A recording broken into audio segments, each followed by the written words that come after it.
کسی نے جان بوجھ کر کار میں ڈالا تھا، جس نے گاڑی کے انجن کو پوری طرح جام کر دیا تھا۔ وہ اسے ٹھیک کرنے کی کوشش کر رہا تھا کہ تب اسے اپنے آس پاس کچھ آوازیں سنائی دیتی ہے، اور زیادہ اسے اپنے بچے فن کی فکر تھی جو اس کے ساتھ کار میں تھا۔ مگر جیسے ہی سورج ڈوبتا ہے وہ آوازیں اور بھی زیادہ ہو جاتی ہے۔ اپنے سیلف ڈیفینس کے لیے وہ ڈگی میں کچھ ڈھونڈنے کی کوشش کرتا ہے، مگر اچانک سے کوئی چیز اس پر حملہ کرتا ہے جس سے وہ بے ہوش ہو جاتا ہے، اور جب کافی دیر بعد اسے ہوش آتا ہے وہ خود کو گاڑی کی ڈگی میں بند پاتا ہے، اور رات بھی کافی ہو چکی تھی۔ اس کا بچہ بھی گاڑی میں رو رہا تھا، مگر تب وہ نوٹس کرتا ہے کہ گاڑی کے اوپر کوئی چڑھ رہا ہے اور گاڑی کے دروازے کھولنے کی کوشش کر رہا ہے۔ وہ اپنے بچے کے لیے ڈگی سے باہر آنے کی کوشش کرتا ہے مگر نہیں کر پاتا، اور آخر میں وہ پچھلی سیٹ کو کاٹ کر پن کو بچا لیتا ہے اور اپنے گھر واپس آتا ہے، کیونکہ اب ایڈم نے خود اپنی آنکھوں سے اس طرح کی چیزوں کو دیکھا تو اسے بھی اب یقین ہونے لگا کہ یہاں کچھ تو گڑبڑ ہے۔ گھر آتے ہی وہ اپنی گن لیتا ہے اور پولیس کو فون کرنے کی کوشش کرتا ہے، جس سے کلیئر بھی کافی ڈر جاتی ہے کہ کچھ تو گڑبڑ ہے۔ اور تب اچانک سے بجلی چلی جاتی ہے اور گھر کے چاروں اور انہیں کسی کی ہونے کا احساس ہوتا ہے۔ وہ لوگ کافی ڈر جاتے ہیں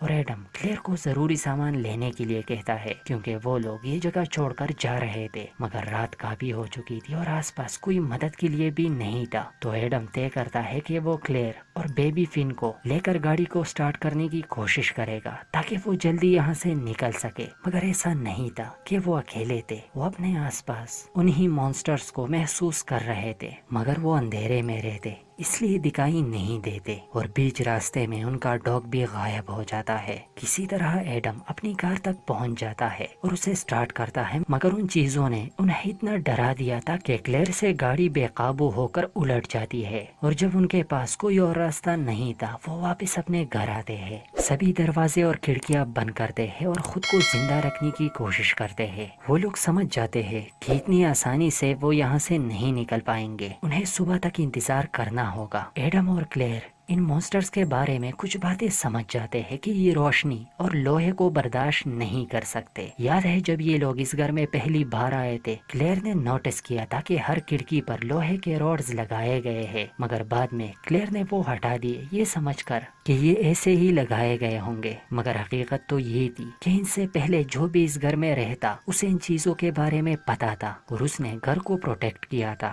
اتنا تو صاف تھا کہ یہ چیزیں گھر کے چاروں اور تھی اور گھر کے اندر آنا چاہتے تھے، مگر یہ چیزیں سامنے سے حملہ نہیں کرتے بلکہ دیواروں اور چھت سے آنے کی کوشش کرتے، اور جب ایک لمحے کے لیے وہ خاموش ہو جاتے ہیں، ایڈم دروازے کے ہول سے باہر دیکھنے کی کوشش کرتا ہے، مگر اچانک سے اس کی آنکھ میں ایک سوئی چلی جاتی ہے اور اس کی آنکھ سے خون نکلنا شروع ہو جاتا ہے، جو کہ ظاہر ہے ان مونسٹرز نے ہی ایڈم کی آنکھ میں ڈالی تھی۔ ان لوگوں کو بس صبح تک زندہ رہنا تھا، یہ چیزیں دن کی روشنی میں حملہ نہیں کر سکتی، مگر ان کے لیے یہ قیامت کی رات تھی۔ تب ایڈم بیسمنٹ میں جا کر جنریٹر کو سٹارٹ کرنے کی کوشش کرتا ہے تاکہ کچھ دیر کے لیے اجالا برقرار رہے، مگر اب ایڈم کو اپنے اندر کچھ محسوس ہو رہا تھا۔ اصل میں اس کی باڈی بدل رہی تھی، اب وہ بھی ان مونسٹرز کی طرح بن رہا تھا، کیونکہ ان چیزوں نے اپنا کچھ حصہ ایڈم کی آنکھ میں ڈال دیا تھا۔ یہ مونسٹر کئی ہزار سالوں سے اس جنگل میں موجود ہے، جس سے یہ کافی ایوالو ہو چکے ہیں اور یہ عام انسانوں کو چند ہی گھنٹوں میں اپنی طرح بنا سکتے ہیں، اور اب ایڈم پر اس کی شروعات ہو چکی تھی، جو کہ ظاہر ہے اپنی ہی وائف اور بچے کا دشمن بن جاتا۔ اور جب ایڈم بیسمنٹ میں تھا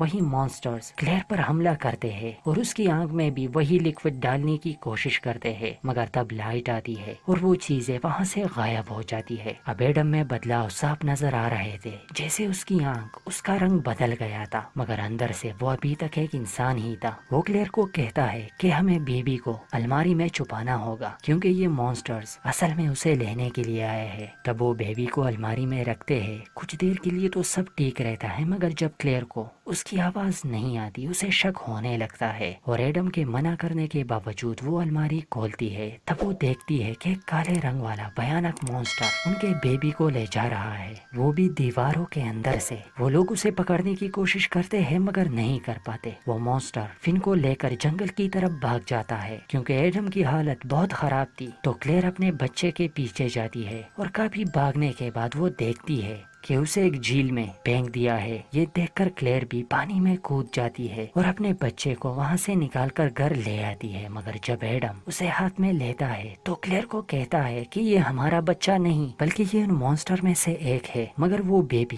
دکھنے میں بالکل ان کا بچہ ہی تھا، صرف ایڈم کو ایسا نظر آتا اور یہ شاید اس کی بیماری کی وجہ سے تھا۔ ایڈم اسے مارنے کی کوشش کرتا ہے جس پر کلیئر اسے زخمی کرتی ہے اور بچے کو لے کر وہاں سے بھاگ جاتی ہے، کیونکہ کلیئر کو لگا کہ اب ایڈم بھی ان مونسٹرز کی طرح بن گیا ہے، مگر فن ہتھیار لے کر اپنے بچے کی تلاش میں نکل جاتا ہے اور آخر وہ اسے مل جاتا ہے۔ یاد ہے مسٹر کولم کی بیٹی جو جنگل میں غائب ہوئی تھی، اصل میں اب وہ ایک مونسٹر بن گئی تھی اور ایڈم کا بچہ بھی اسی کے پاس تھا۔ ایڈم ان سب سے لڑتا ہے اور اپنے بچے کو لے کر کلیئر کی تلاش شروع کرتا ہے، کیونکہ اس کے حساب سے وہ غلط بچے کو لے گئی، اور جب وہ اسے ملتی ہے ایڈم اسے سمجھانے کی کوشش کرتا ہے کہ ایک بار میرا یقین کرو، تمہارے ہاتھ میں جو ہے وہ انسان نہیں بس ایک دھوکہ ہے، مگر یقین کرنا مشکل تھا کیونکہ وہ بالکل ان کے بچے فن کی طرح تھا، سیم پیس سیم کپڑے، مگر ایک آخری بار کلیئر ایڈم پر بھروسہ کرتی ہے اور دوسرے بچے کو لے کر وہاں سے بھاگ جاتی ہے۔ اس پر مونسٹرز ایڈم کو مار دیتے ہیں، مگر اب رات نکل گئی تھی اور صبح ہونے والی تھی۔ ایڈم کا اندازہ بالکل صحیح تھا، وہ بچہ جو کلیئر لے جا رہی تھی وہ سورج کی روشنی میں جل کر خاک ہو جاتا ہے، جس کا مطلب کہ سچ میں وہ ایک مونسٹر تھا۔ اگر کلیئر اسے لے جاتی تو اپنے اصلی بچے کو کھو دیتی۔ اصل میں یہ ان مونسٹرز کا ایک ریچول ہے، کچھ سالوں میں ایک انسانی بچے کو اپنی دنیا میں لے جاتے ہیں، مگر اس بار وہ ناکام رہے اور اس جنگل کی یہ کہانی ایک مسٹری بن کر رہ گئی۔ Subscribe now and press the bell icon. Never miss an update.